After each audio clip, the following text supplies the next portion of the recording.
Well आगे बढ़ेंगे और बात अब यहाँ पर किसान से के founder and CEO Nitin Puri से करेंगे। नितिन जी नमस्कार। आपने दालों का हाल तो यहाँ पर सुना ही, लेकिन ओवरऑल एग्रीकल्चर की जहाँ तक बात है और जिस तरह का काम आप करते हैं, जहाँ पर आप डायरेक्टली किसानों के साथ काम करते हैं, यहाँ पर क्या एक्सपेक्टेशन है इस बार बजट से, क्या कुछ चैलेंजेस हैं? पहले तो यही जानना चाहेंगे कि किसान से ने पिछले 1 साल में यहाँ पर क्या कुछ किया। जी, बिल्कुल। बहुत-बहुत शुक्रिया मनीषा। और मुझे बहुत खुशी है कि किसान से ने जब जन्म लिया था तब आपने ही पहला इंटरव्यू किया था। So here we are 1 year later. Thank you so much. किसान से का basic concept is to enable empower farmer producer companies. बहुत सारे किसान संघ हैं, एफपीओ हैं, एफपीसी हैं हिंदुस्तान में, जिनके पास इंफ्रास्ट्रक्चर होता है, कैपेबिलिटी होती है, लेकिन उनको मार्केट एक्सेस नहीं मिलता है। तो ऐसे एफपीसीज़ को, एफपीओज़ को हम बाज़ार तक लेके जाते हैं। कोऑपरेटिव्स हैं, सेल्फ हेल्प ग्रुप हैं, एफपीओ हैं, एफपीसी हैं। और बजट में क्या देखा गया है पिछले कुछ सालों में, पिछले 2-3 साल से खास करके एफपीसी क्रिएशन के ऊपर बहुत जोर दिया गया। तो लगभग 20,000 फार्मर प्रोड्यूसर कंपनीज आज की तारीख में हिंदुस्तान में है। तो ये बहुत ही सराहनीय है। और बहुत सारी जगहों पे ये भी देखा गया है कि इन एफपीसीज को एनेबल करने के लिए इक्विटी सपोर्ट देने के अलावा इंफ्रास्ट्रक्चर के ऊपर भी काफ़ी एम्फेसिस दिया गया। लेकिन इंफ्रास्ट्रक्चर जिस तरह से बनना चाहिए, जिस स्पीड से बनना चाहिए, वो अलग-अलग कारणों से नहीं हो पाया है।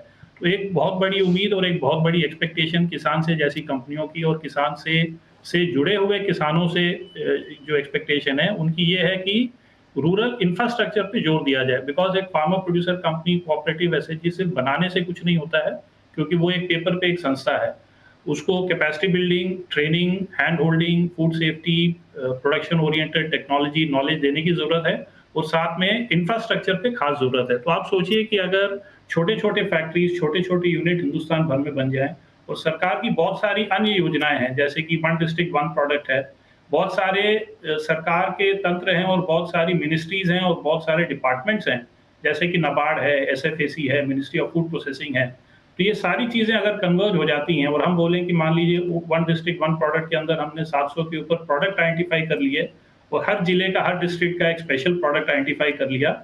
अब उसको फार्मर्स की इनकम बढ़ाने के लिए और वहाँ की प्रॉस्पेरिटी बढ़ाने के लिए और कंज्यूमर तक एक अच्छा प्रोडक्ट पहुँचाने के लिए अगर पूरा एक बढ़िया इंफ्रास्ट्रक्चर सेटअप किया जाए, एक डिसेंट्रलाइज्ड सेटअप, जिसके through then products can move, farmers की इनकम बढ़ेगी। और जो हम ट्रू डेवलपमेंट बोलते हैं, एक डेवलपमेंट होता है कि आपने किसी को सो कॉल्ड डेवलपमेंट जिसमें आप कोई सब्सिडी ग्रांट देते हैं, वो कंजम्पशन में चला जाता है, लेकिन वो सिर्फ टेम्परेरी असर होता है।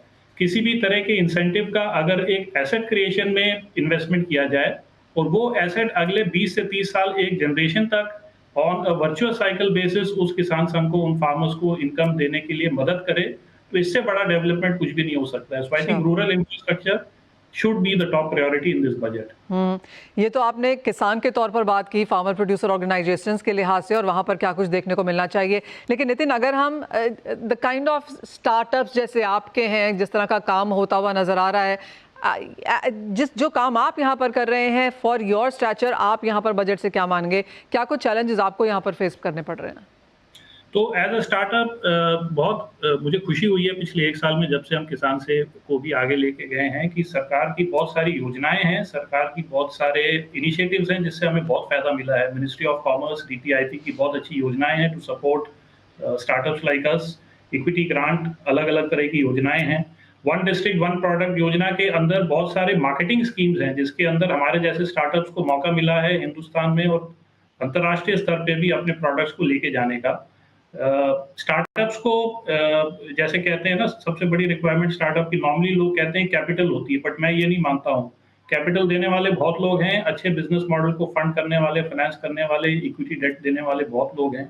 सरकार का रोल फंडिंग, फाइनेंसिंग में हमें रिस्ट्रिक्ट करने की जरूरत नहीं है। सरकार अगर एक एनेबलिंग एनवायरनमेंट क्रिएट कर सके, कनेक्टिंग द डॉट्स कर सके और जितनी भी योजनाएं हैं उनको डबटेल कर सके, ताकि ऑप्टिमली यूटिलाइज हो सरकार की सारी योजनाएं, सारा इन्वेस्टमेंट, सारा इंफ्रास्ट्रक्चर, उसके ऊपर पूरा जोर होना चाहिए, which is taking these initiatives like the ODOP programme to the next level. APEDA जैसी संस्था है, अपीडा का मैंडेट है to promote marketing of agricultural produce all over the world.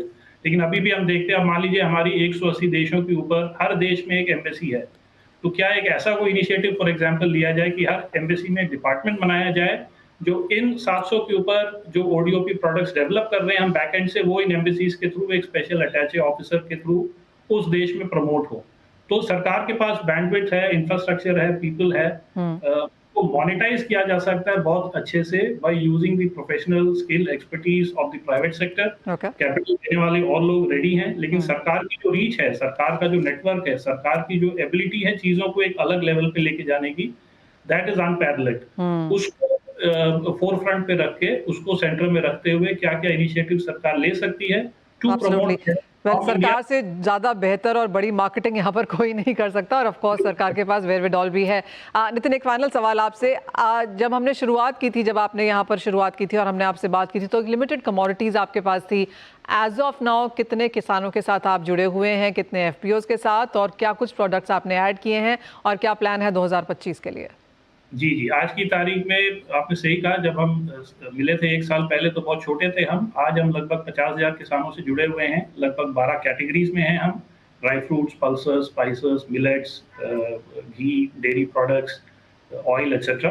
And the whole endeavour is कि हम कंज्यूमर्स को एक अच्छा प्रोडक्ट दिलाएँ, क्योंकि हिंदुस्तान की जो नेचुरल बायोडायवर्सिटी है वो बहुत वाइड है।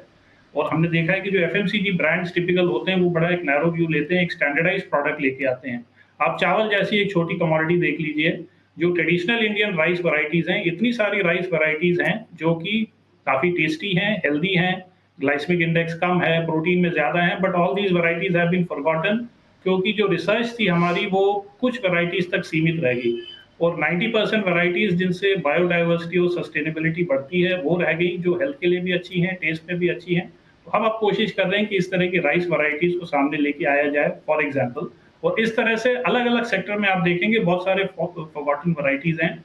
इनफैक्ट सरकार ने एक और इनिशिएटिव लेना चाहिए, which is also related to your past previous question, कि इन तरह की वैराइटीज को किस तरीके से फोरफ्रंट पे लाया जाए through more research and development on yield improvement, varietal improvement etcetera. तो ये सब तमाम चीजें करने के लिए बहुत सारा स्कोप है, और हमारा किसान से का ये ऑब्जेक्टिव है कि हिंदुस्तान में हर कंज्यूमर को एक हेल्दी टेस्टी प्रोडक्ट मिले, और हर फार्मर को एक अच्छी इनकम मिले, और हिंदुस्तान की जो बायोडाइवर्सिटी है उसमें जो वैराइटीज, जो प्रोडक्ट्स, जो क्रॉप्स लुप्त हो गए थे, एक्सटिंक्ट हो गए थे for various commercial and other reasons, उनको वापस फोरफ्रंट पे लाया जाए, देश में भी लाया जाए और दुनिया भर में भी लाया जाए। ऑलराइट, तो एक लंबी लिस्ट है यहाँ पर विजन्स की, बजट एक्सपेक्टेशंस की, और ऑन ग्राउंड किसानों के साथ कुछ किया जा सकता है। बहुत शुक्रिया नितिन, हमारे साथ आज जुड़ने के लिए और उन सभी चीज़ों पर लाइट डालने के लिए।